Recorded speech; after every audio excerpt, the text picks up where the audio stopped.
Hello students, मैं हूं जयशंकर झा और आप देख रहे हैं Career Point. Nawada by Jaishankar Jha. आप लोगों का पार्ट 2 का एग्जामिनेशन ख़त्म हो चुका है और अब आप लोगों को पार्ट 3 का प्रिपरेशन करना है। तो किसी भी प्रिपरेशन को स्टार्ट करने के लिए, चाहे कोई भी एग्ज़ाम हो, चाहे वो यूनिवर्सिटी का हो, बोर्ड का हो या कोई भी कंपटीशन का, तो उस एग्ज़ाम का सिलेबस को जानना हमारे लिए बहुत महत्वपूर्ण होता है। बिना सिलेबस जाने अगर हम पढ़ाई करते हैं तो मानिए अगर आप बहुत मेहनत किए हैं तो आधा पढ़े हैं, क्योंकि आधा जो होता है वो किसी भी पढ़ाई का सिलेबस मैंने रखता है। और मैंने जहाँ तक देखा है और मेरा जो अपना अनुभव है, बहुत ज़्यादा स्टूडेंट्स सिलेबस के बारे में कुछ जानते नहीं हैं, सिर्फ क्लास ज्वाइन कर लेते हैं, टीचर वहाँ कुछ बताते नहीं है सिलेबस के बारे में, बुक का नाम तक नहीं बताते हैं। मुझे जो पता है, मैं जो जानता हूँ, उसमें बुक का नाम तक नहीं पता चलता है जब तक कि उसे उस बुक को पढ़ाया ना जाए।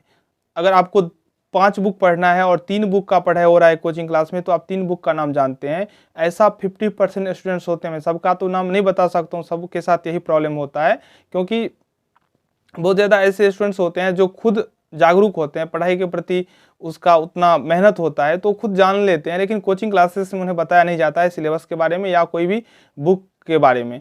तो मैंने सोचा जो क्लास स्टार्ट करने से पहले क्यों ना पहले सिलेबस का डिस्कशन कर लें, बुक को जान लें, बुक का नाम जान लें, बुक का जो कौन कौन राइटर लिखते हैं, किसका क्या महत्व है। तो इसलिए मैंने सोचा जो एक वीडियो आप लोगों को इस पे दे दूं। तो चलिए देखते हैं, आज हम देखते हैं जो आप लोगों का सिलेबस क्या है, आप लोगों का ऑनर्स क्या है, बुक का नाम क्या है।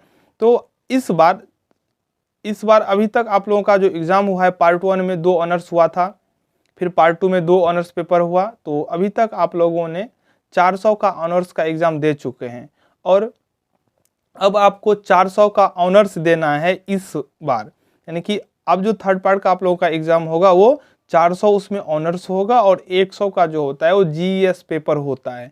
ठीक है, तो मैं आशा करता हूँ कि आप जान गए होंगे जो आपको इस बार 400 का ऑनर्स एग्ज़ाम देना है, 400 का, और 100 का जो होगा वो जीएस पेपर होगा। मैं एक एक डिटेल्स में बता रहा हूँ किस सब्जेक्ट को क्या पढ़ना है, कैसे पढ़ना है, क्या सब उसमें आएगा, किस टाइप का क्वेश्चन पूछता है। तो आपके मन में जो जो क्वेरीज हैं, सब क्वेरीज ख़त्म हो जाएगा इस वीडियो के बाद में। आपको अच्छा खासा नॉलेज हो जाएगा पार्ट 3 के बारे में।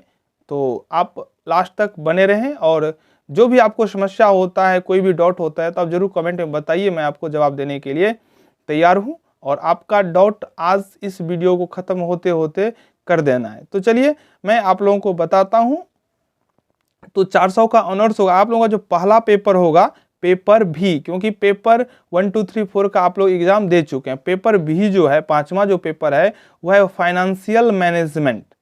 पेपर भी जो है आप लोगों का वो फाइनेंशियल मैनेजमेंट है, ये 100 मार्क्स का होगा।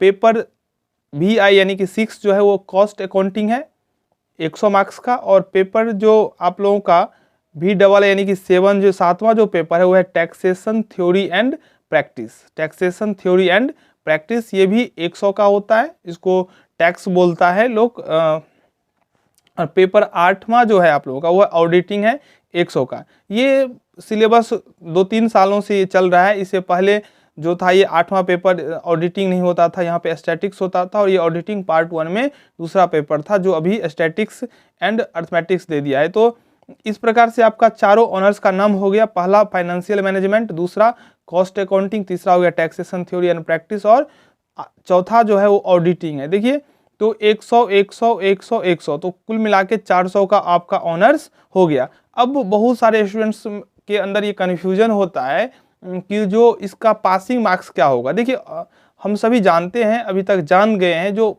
ऑनर्स में 45 नंबर चाहिए, यानी कि 45% चाहिए 100 में पास होने के लिए। तो 45 इसका हो गया, पेपर भी का 45, पेपर भी आई का 45, भी डबल आई का, और 45 भी ट्रिपल आई का। तो 45 का 180, कुल 180 मार्क्स आपको चाहिए ऑनर्स क्लियर करने के लिए। और यहाँ पे एक और क्वेश्चन बनता है, जो क्या अगर मैं 2 पेपर में 180 ला लूँ और 2 पेपर में 0, तो क्या मैं क्वालिफाई कर पाऊंगा?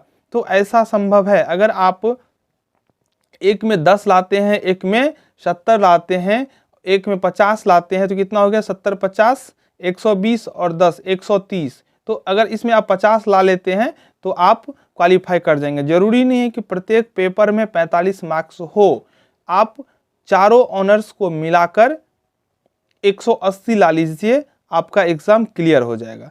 देखिए अगर आपको कोई भी एग्जाम में प्रॉब्लम होता है, देखिए आप 180 नहीं ला पाते हैं, और इसमें थर्ड पार्ट में क्या है इंपॉर्टेंट, अगर आप 180 नहीं ला पाते हैं चारों मिलाकर, तो आपका जो अगला एग्जाम फिर से देना होगा, प्रमोटेड हो जाएंगे आप, तो आपको चारों पेपर का एग्जाम देना होगा। इसलिए थोड़ा यहाँ पे ध्यान देना है, और ऐसा नहीं हो कि एग्जाम एक के चलते में चारों का देना पड़े, तो ध्यान रखिएगा। और मैं आशा करता हूँ आप लोगों के साथ ऐसा नहीं होगा, क्योंकि मैं जिस प्रकार से सेकेंड पार्ट का वीडियो अपलोड किया था वो तो कुछ दिन से ही अपलोड किया था, ऑनर्स के टाइम में तो अपलोड कर भी नहीं रहे थे, चैनल नया है।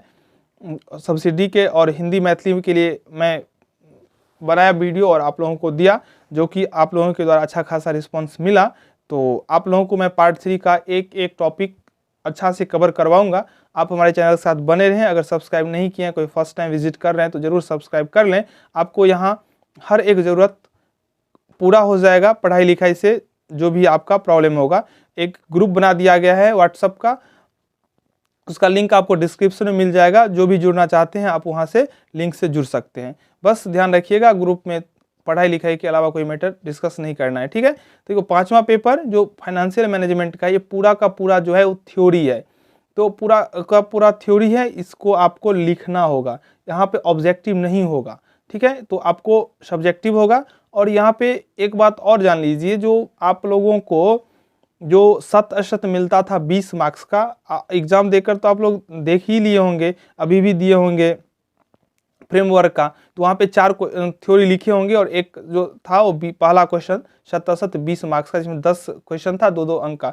यह अब नहीं मिलेगा आप लोगों को, तो एक एडवांटेज यहाँ से आप लोगों को नहीं मिलने वाला है, हट गया। आपको टोटल 5 क्वेश्चन का उत्तर देना होगा। आपको 10 क्वेश्चन मिलेगा, उस 10 में से कोई 5 का उत्तर आपको देना होगा।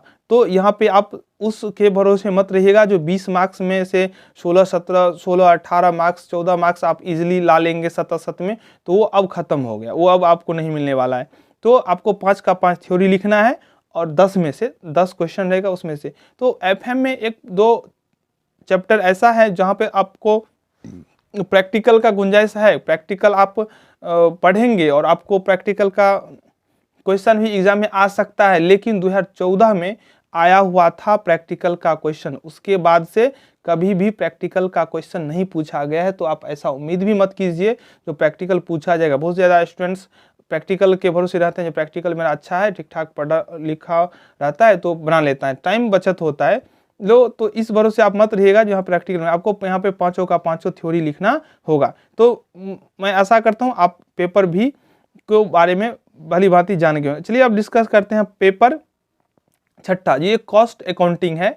यह लागत एवं प्रबंधकीय लेखा विधि। यहाँ पे आपको इसका जो पूरा नाम है तो कॉस्ट एंड मैनेजमेंट अकाउंटिंग है, यहाँ पे कॉस्ट अकाउंटिंग हम लिख दिए है। तो यहाँ पे आपको 10 क्वेश्चन मिलेगा, उसमें से गारंटी तो कुछ है नहीं, जो 5 प्रैक्टिकल का क्वेश्चन रहेगा और 5 थ्योरी का रहेगा। लेकिन मान के चलिए 5 थ्योरी रहेगा और 5 प्रैक्टिकल का क्वेश्चन रहेगा, जिन में से आपको कोई जरूरी नहीं है जो आपको थ्योरी बनाएंगे तो 5 का 5 थ्योरी लिखना है, 5 का 5 आपको सवाल बनाना है। आप ऐसा भी कर सकते हैं, 1 थ्योरी लिखेंगे 4 प्रैक्टिकल बनाएंगे, 2 थ्योरी लिखेंगे 3 प्रैक्टिकल बनाएंगे, 3 थ्योरी लिखेंगे 2 प्रैक्टिकल बनाएंगे।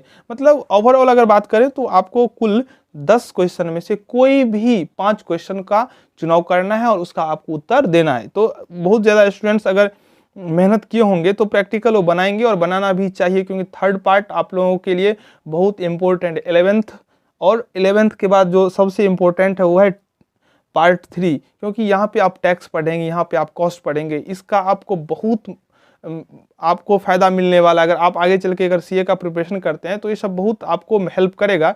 इसलिए आप पार्ट 3 को हल्का में ना ले। जो भी पढ़ने वाले छात्र छात्रा हैं वो पढ़ाई पे पूरा फोकस करें। मैं आशा करता हूँ जो बहुत ज़्यादा स्टूडेंट्स कोचिंग क्लास ज्वाइन भी कर लिए होंगे, तो आप वहाँ पढ़िए, कोई दिक्कत नहीं है। लेकिन आपको जहाँ भी जो भी दिक्कत हो आप हमसे शेयर कर सकते हैं। वैसे मैं प्रत्येक रोज़ आऊँगा लाइव, तो उसमें आप अपना डाउट क्लियर करवा सकते हैं।